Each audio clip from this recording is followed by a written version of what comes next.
অতীতে আসিহা, মুনতাহা, রাজন এবং বর্তমানে রাইসা, যাদের নাম নিলাম এগুলো সবগুলো কোমলমতি শিশু ছিল, যাদের বয়স 5 থেকে 10 বছর হল।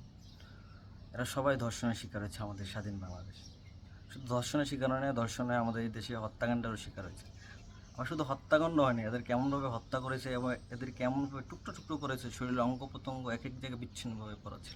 Yes, they are not only ধর্ষণের শিকার হয়েছে, they are also kill by the rapist. এদের হত্যাকারীকে প্রকাশ্যে পেয়েও আমরা এদের বিচার সঠিকভাবে করতে পারি না। তবে সবচেয়ে অবাক করার বিষয় কি জানেন, আমাদের কোমলমতি শিশুগুলা, আমাদের কোমলমতি ভাই বোনগুলা ধর্ষণের শিকার হয়ে যারা হত্যাকাণ্ড হয়েছে তারা এখনও কবরে সরেছে ঠিকই, কিন্তু এখনও ধর্ষণকারীদের সঠিক বিচারের আওতায় এনে তাদেরকে কবরে নেওয়া যায়নি। এমনও ঘটনা আছে যে ঘটনাগুলোর বিচার করতে করতে এখনও 10 বছর পেরিয়ে গেছে, 5 বছর পেরিয়ে গেছে। অতীতেও এমন ঘটনা আছে যে 20 বছর হয়ে গেছে, এখনও কোনো বিচার না। আপনি কি মনে করেন এই ঘটনারও তদন্ত বা এই ঘটনারও তদন্তর নাম দিয়ে যে কতটা দিলে হইতে পারে, এটা কি মানুষ বুঝে না?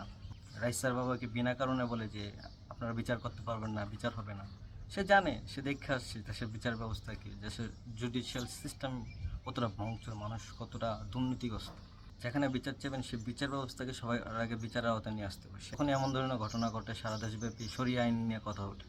আমি আজকে শরিয়া আইন বা গণতন্ত্র নিয়ে কথা বলবো না। এমনও দেশ আছে গণতন্ত্র চলমান থাকা অবস্থাও অন্তত এই বিষয়গুলো নিয়ে ওরা খুবই সেন্সিটিভ। কিন্তু আমাদের মতো স্বাধীন বাংলাদেশে যে চেতনা দিয়ে আমরা চলতেছি, সেই দেশে আমাদের চেতনাবাদদের দ্বারা এই ন্যূনতম বিচারগুলো হয় না। যেখানে প্রকাশ্যে খুনি স্বীকার করে যে আমি ধর্ষণ করছি, আমি খুন করছি, তারপরে তাদের বিচার হইতে 10 বছর, 5 বছর, 15 বছর পাওয়া যায়। তাদের মৃত্যুর কার্যকর করতে করতে 5 বছর চলে যায়, অথচ তারা আমাদের ব্যাড ট্যাক্সের টাকা দেওয়া 3 বেলা ভাত খায় জেলে বসে আরামসে যে দুনিয়ার আকাশ দেখতেছে, দুনিয়া ঘুরতেছে। এমন অনেক আছে জামিন নিয়ে ঘুরতেছে ফিরতেছে এবং আমাদেরকে জামিনও দেওয়া হইতেছে। কতটা জঘন্য বিচার ব্যবস্থা এবং আমাদের দেশে মানুষগুলো কতটা জঘন্য হইতে পারে, এদের মতো মানুষদেরকেও জামিন দিতে পারে এগুলো। আর শুধু কি এগুলা, দেশে আনাচে কানাচে অসংখ্য এরকম ধর্ষণের শিকার হইতেছে মানুষ, অসংখ্য এরকম মৃত্যুবরণ করছে। বিগত 1-1.5 বছর ধরে অধিকাংশ নিউজগুলোই ছিল এই টপিক, কিন্তু কয়টা বিচার পাইছে মানুষ সঠিকভাবে? ফেসবুকে ট্রেন্ড হিসাবে আসে, একটা ভাইরাল হয়, 2 দিন পর আবার আরেকটা ট্রেন্ড আসে, মানুষ ভুলে যায়।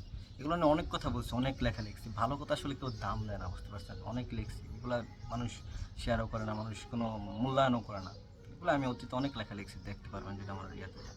তবে আমরা বাঙালিরা যতদিন আমাদের নিজের ঘরে বিপদ আসবে ততদিন আমরা বুঝতে পারবো না, ততদিন আমাদের মাথার হুঁশ ফিরবে না, যতদিন আমরা নিজের ওই বিপদটার সম্মুখীন হব। এই ট্রেন চলে যাবো, আমরা সবাই আবার এটাও ভুলে যাবো। আমার এক ফ্রেন্ড তো আমার নরস্বামী ওকে মেরে ফেলছে, নির্মম নির্যাতনের শিকার হয়েছিল। গতকাল আমাদের এলাকারই প্রাইভেট স্কুলে একটা মেয়ে আত্মহত্যা করছে স্যারদের টর্চারের কারণে। এভাবে কত জায়গায় কতভাবে নারী নির্যাতন হইতেছে, নারী ধর্ষণ হইতেছে, শুধু এগুলা কতটা অন্য অন্য অপরাধ কার্যক্রম হইতেছে। তবে 2-1টা যেগুলো ভাইরাল হয় ওগুলো হয়, বাট অধিকাংশই তো ভাইরাল হইতেছে না। তো তাই বলে কি তারা ন্যায্য বিচারটা কি পাবে না? কয়জন পাবে? যারা ভাইরাল হয় তাদেরটাই তো হয় না, যারা ভাইরাল হয় না তাদের তো মানুষ গণাই ধরে না। সিস্টেমটা মাননীয় প্রধানমন্ত্রী তো অনেক কার্ড দিচ্ছে, আমি মাননীয় প্রধানমন্ত্রীর কাছে একটা কার্ড চাবো।